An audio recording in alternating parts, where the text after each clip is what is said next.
Neem soap has been my staple and a top seller ever since I started selling handmade soap. Not because they smell good or look pretty, but because of what they can do to your skin.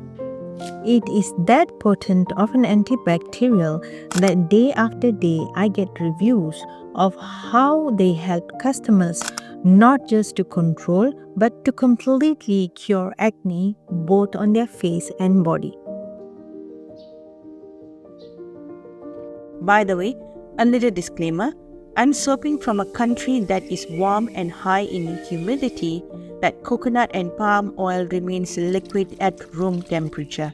To my understanding, if you are from a colder climate, you would need to melt your butters and oils first, maintain a certain temperature, so you do your thing. Traditionally, before the invention of vaccines, neem has been used as a way to treat chickenpox in Indian culture. With that said, I have also came across ladies who are allergic to neem oil. So keep that in mind.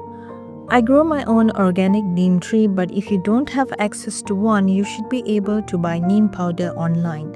In my opinion, $50 is insane. But it is understandable if you are from a climate where they just won't grow. I have tried many methods when it comes to this particular soap. You can do a water discount on your lye solution and use the discounted lye-free water to blend fresh leaves. But I find it too much of a hassle, and sometimes huge chunks of unblended leaves will end up scratching your body in the bath. I also have tried making my own neem powder and adding it in the oil measuring phase, but it didn't fully merge with the oil, showing up as speckles in the final product.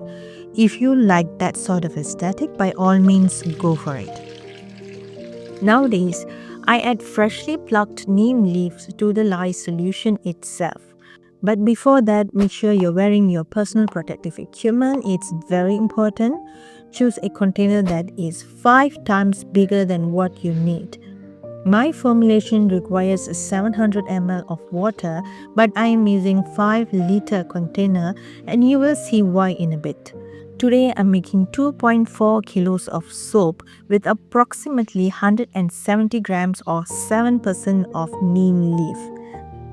Anything more than that and you risk running out of space in lye solution, meaning your leaves won't dissolve. As you can see, the greenish yellow band will tell you how many times I have done the soap. When it comes to lye, I bring them out to backyard away from kids, pets and also plants. Believe me, the vape itself is enough to scorch your beloved monsteras. Remember, lye goes into water, not water into lye. Give it a stir. After the crystals have dissolved and while it is still hot, add your neem leaves.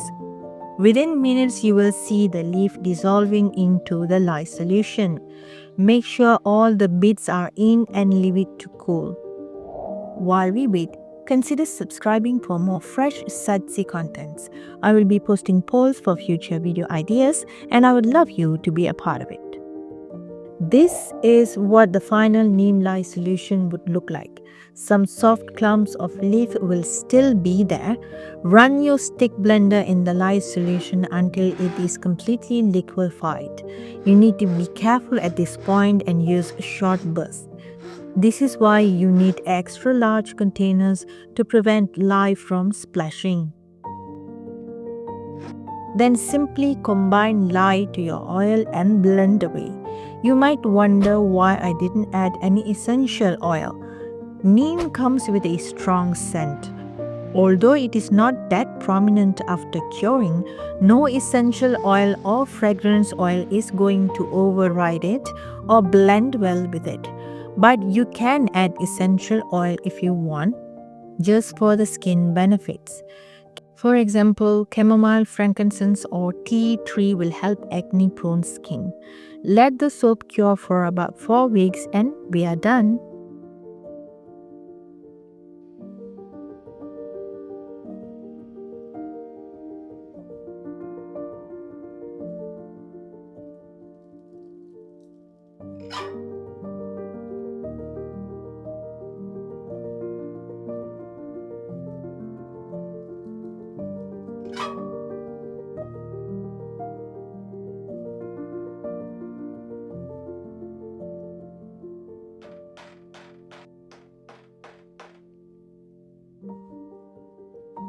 For beginners, I will leave a tentative formulation you can try, but if you already have your own preference, tweak it to accommodate 5% of neem oil.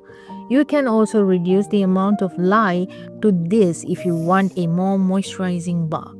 If you are in the middle of finding your own signature oil blend, these should help you. See you in the next video. Bye.